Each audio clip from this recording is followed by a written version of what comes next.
Hey, welcome back to the Deep Dive. This is where we take that stack of sources. You've got articles, notes, all that stuff, and really pull out the key insights for you. Today, we're diving into a really, well, pretty fascinating and, frankly, contentious piece of legislation from the Trump administration. It's being called the Big Beautiful Bill. And based on these sources we're looking at, it's definitely making waves, even with allies, highlighting some pretty deep divisions. We've got material here from Politico, Al Jazeera, Fox News, CBS, PBS NewsHour, and even some briefing docs. Good mix. Yeah. So our mission, as always, is simple. Stick only to this material. We want to unpack what's actually in this bill, figure out why it's kicking up so much dust, and what this whole thing tells us about the political scene right now, especially, it seems, inside the Republican Party. Absolutely. Let's jump in. Across these sources, it's clear this package is really the centerpiece of President Trump's legislative push right now. It's meant to deliver on, well, a lot of campaign promises. And it's got those nicknames flying around, right? The Big Beautiful Bill. Yeah, or the One Big Beautiful Bill Act. That seems to be the more official title floating around in these reports. And the stated goals seem pretty straightforward, at least on the surface. Extending the 2017 tax cuts, that's huge. And then funding what the administration sees as key priorities. Okay. But when you start digging into the details laid out in these articles, wow. You see how big and comprehensive it really is. Right. So let's do that. Let's unpack the specifics. What are the main things this bill is trying to do, according to what we're reading here? Okay, well, like I said, extending the 2017 tax cuts is kind of the foundation, but it actually goes quite a bit further. There are significant new tax breaks proposed. New ones? Like what? Things like getting rid of income tax on tips, also on overtime pay, adding new deductions like for interest paid on car loans, and some benefits aimed specifically at seniors. Okay. Oh, and there's this provision for something called MAGA savings accounts for kids. MAGA savings accounts. What does that stand for, according to the docs? Apparently, money accounts for growth and advancement. The proposal is for a $1,000 government contribution for each child. Huh. Interesting. So tax cuts are a big piece, both extending old ones and adding new ones. But the spending side, that seems to be where a lot of the heat is coming from, yeah. It certainly seems that way. On spending, you've got a huge chunk, $46.5 billion, specifically for border wall construction. Okay, that's a big number. And it's tied to other boosts in border security funding, things like hiring thousands more agents and funding for a deportation plan that reportedly aims for about 1 million removals a year. 1 million a year. Wow. And the sources also mentioned funding for detention centers designed to hold up to 100,000 people. So a massive focus on the border. What else on spending? I saw mentions of defense. Yes, a very big increase for the Pentagon. The number floating around in these reports is about $150 billion. $150 billion increase. Yeah. And they specifically call out $25 billion of that for President Trump's missile defense shield idea, the Golden Dome for America. Right, the Golden Dome. So you see this mix, right? Major tax changes, huge domestic spending on the border, big defense hikes. And tucked away in the sources are smaller things, too, like apparently getting rid of the tax on gun silencers. Okay, that gives us a pretty good sense of what's actually in the bill based on these reports. Now, here's where it gets, well, dramatic. This bill has just been slammed publicly by someone really high profile who was actually in the administration until recently. Elon Musk. Yeah, that's a huge part of the story in these sources. Musk, he was heading up that Department of Government Efficiency, DOGE they called it. He was there from January to May of this year, 2025. And his whole job was basically to find ways to cut government waste, make things run better. And his words about this bill, they weren't exactly diplomatic, were they? He called it a disgusting abomination. That's the direct quote, yeah. Comes up in several reports. He also called it a massive, outrageous, pork-filled congressional spending bill. The sources quote him saying things like, "I'm sorry, but I just can't stand it anymore." And he really went after the lawmakers who backed it, saying, "Shame on those who voted for it. You know you did wrong." That is incredibly blunt, especially for someone who was just, running a department for this administration. So what's his main beef with the bill? What are the core arguments he's making? based on these sources? Well, it really comes down to fiscal responsibility, kind of viewed through that DOGE lens he had. He's claiming the bill is just wildly irresponsible with money. He says it'll blow up the budget deficit to a, quote, gigantic $2.5 trillion. $2.5 trillion. Yeah. And he argues this piles on what he calls crushingly unsustainable debt for Americans. He even used the term debt slavery. Debt slavery. Wow. He's quoted saying, "Mammoth spending bills are bankrupting America. Enough." Very stark language. And he connects this directly to his old job, right? Saying this spending kind of cancels out what DOGE was trying to achieve. Exactly. He said he was, quote, "disappointed to see the massive spending bill undermines the work that the DOGE team is doing." And that work, as described here, involved things like cutting the federal workforce, gutting USAI, focusing on cost cutting. He even apparently mocked the name, saying something like a bill can be big or it can be beautiful, but basically implying it can't be both if it's this expensive. Okay. So his argument is rooted in this idea of fiscal conservatism, efficiency, saying this bill goes completely against that, which I guess leads us to the big question. How do the numbers stack up? What do the nonpartisan analyses say about the bill's cost compared to Musk's claims and what the administration is saying? Right. This is where the fiscal debate really gets detailed in the sources. The nonpartisan estimates are, well, they're big. The Joint Committee on Taxation, the official scorekeeper for Congress on taxes, right, they estimate the tax parts alone could cost $3.8 trillion over 10 years. $3.8 trillion just from the tax cuts. That's their projection. And then you have the Bipartisan Policy Center, another nonpartisan group. They see a similar overall cost, estimating a $3.8 trillion gap between the tax cuts, which they peg at $7.7 trillion, and the proposed spending cuts, which they estimate at $3.9 trillion over that same decade. So a big hole. Okay, so trillions in costs, according to these outside groups. Did this affect the U.S. debt rating at all? It did, according to these reports. Moody's one of the big credit rating agencies that, judges how likely the government is to pay its bills. They actually downgraded the U.S. debt rating. You did? Why? They specifically cited this bill, warning it could add $4 trillion to the federal primary deficit over 10 years. They basically predict more debt, higher interest payments because of ongoing deficits driven by legislation like this. Wow.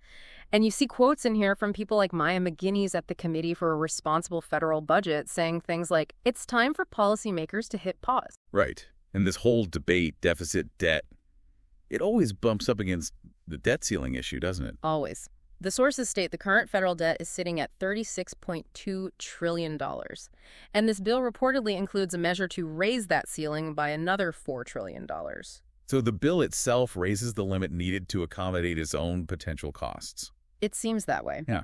And Treasury Secretary Scott Bessent is quoted warning Congress they need to raise the limit soon anyway to avoid, potential financial chaos.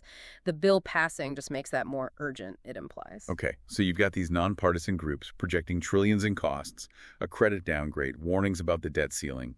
But the Trump administration, they disagree with these numbers. Oh, absolutely. They push back hard based on these reports. The White House press secretary, Caroline Leavitt, she's quoted saying the bill does not add to the deficit. How do you figure that? Well, she cites estimates from the administration's own Council of Economic Advisors, claiming the bill will actually result in $1.6 trillion in savings. Savings. And the National Economic Council director, Kevin Hassett, he reportedly argues the tax cuts will generate so much economic growth that it'll basically pay for itself or offset the costs. That's a really different picture than the nonpartisan estimates. A huge gap in projections there. It really is. It highlights those fundamental disagreements in economic modeling. Yeah, Dynamic scoring versus static scoring and all that. Definitely. Now let's flip to the other side of the ledger, the spending cuts.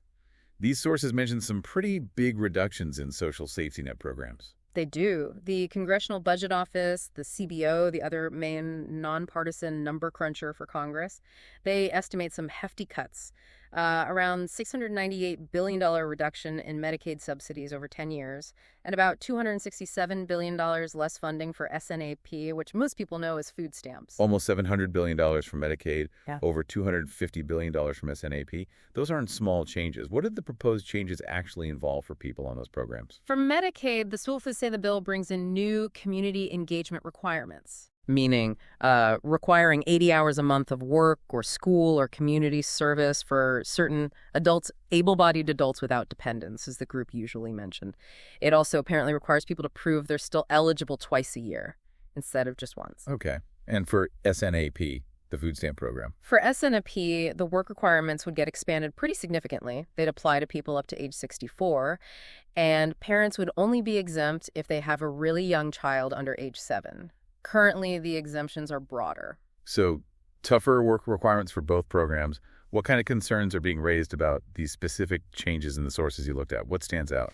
Well, the main concern you see voiced by critics and reflected in some analyses cited here is the potential impact on vulnerable people. The fear is these cuts and new rules could leave people facing, healthcare gaps or struggles with affording food. And there's this analysis from the Penn Wharton budget model that gets mentioned. It's pretty stark. What did that find? They're model projects that lower-income Americans would actually see the biggest losses from this bill overall. They estimate an average loss of about $28,000 in lifetime value. Wow, a loss. Wow. While, according to their model, people in the top income group would benefit the most from the tax cuts, gaining an average of around $30,000 in lifetime value. That Penn Wharton analysis really puts a sharp point on the whole who wins, who loses debate with this bill, doesn't it? It really does. It adds that sort of distributional impact layer to the big fiscal numbers. Yeah. Okay, so stepping back from the numbers for a second. This very public criticism from Elon Musk, it seems like it didn't just come out of nowhere. It sort of amplified tensions already simmering inside the Republican Party about this bill. That definitely seems to be the case. I mean, clearly the bill is a top priority for President Trump, and lots of Republicans support it. But these sources absolutely detail some significant dissenting voices within the GOP, people who either share Musk's worries about the spending or have problems with specific parts of the bill. Okay, so who are we talking about? Which Republican lawmakers are mentioned in these reports as voting no in the House or raising flags now that it's in the Senate? Well, in the House, the sources named Thomas Massie from Kentucky and Warren Davidson from Ohio as voting against it. And Massie actually came out publicly supporting Musk, reportedly just writing online, he's right. Okay, so pushback in the House. What about the Senate, where the bill is now? Yeah, several Republican senators are making noise. Rand Paul, also from Kentucky, has been really outspoken. He's quoted agreeing with Musk about massive waste and calling the idea of adding $5 trillion in debt a huge mistake. And Paul's also against the debt ceiling increase. Yeah, he reportedly called that a red line for him. So pretty firm opposition there. Is it just Paul, or are others expressing doubts? No, definitely others. Mike Lee from Utah is quoted saying the Senate must make this bill better, which implies, he wants changes. Ron Johnson from Wisconsin apparently threatened to block it unless spending goes back to pre-pandemic levels. Wow. So some real fiscal hawk concerns. Exactly. And then you have others like Senators Josh Hawley, Susan Collins, Lisa Murkowski. They've reportedly raised concerns specifically about the Medicaid changes. So different reasons for concern. Right. And even the House Freedom Caucus, the conservative group, put out a statement saying the bill fails to actually honor our promise to significantly correct the spending trajectory. Okay, so you've got this range of dissent fiscal conservatives, some concerned about specific cuts like Medicaid, coming from different wings of the party. How's President Trump himself reacting to this pushback from fellow Republicans? Publicly, anyway. Well, the sources say he hasn't held back, especially against Rand Paul. He apparently took to social media to criticize Paul, calling him a loser with crazy ideas. Ouch. So not exactly trying to smooth things over there. No, it shows how strongly the administration is defending this bill, even against internal criticism. Which really highlights how deep these divisions might be. Yeah. So how are the folks in charge, administration officials, GOP leaders in Congress, how are they trying to manage this, handle the criticism and the internal splits? Well, the White House press secretary, Caroline Leavitt, she's been out front defending it.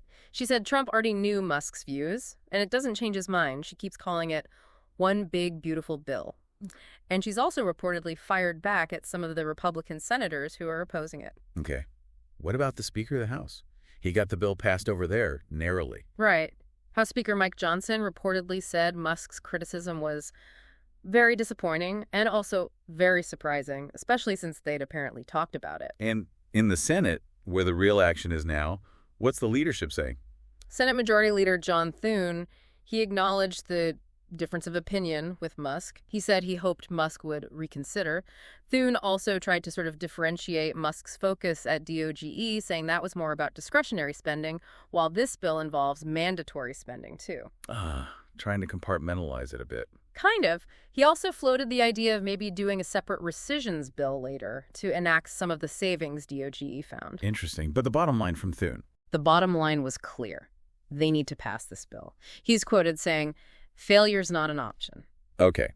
So despite Musk's very public attack, despite these pockets of dissent within the party that these sources lay out, the leadership message is, we're pushing this through. That's definitely the takeaway from the sources. Senate Republicans are apparently working hard behind closed doors right now, trying to make adjustments, find compromises, aiming to get something to President Trump by the July 4th deadline they seem to have set. And it passed the House by just one vote, right? 215, 214. Exactly. So everyone expects it to be just as tight, if not tighter, in the Senate, where the Republican majority is also very slim. So when you pull it all together, the actual stuff in this one big, beautiful bill, Musk's really harsh attacks, the clashing numbers from nonpartisan groups and the administration, and these fault lines opening up within the Republican Party, it really does capture a huge debate happening right now, doesn't it? That tension between wanting big tax cuts, funding big priorities like the border and defense, versus deep concerns about spending, deficits, and the national debt.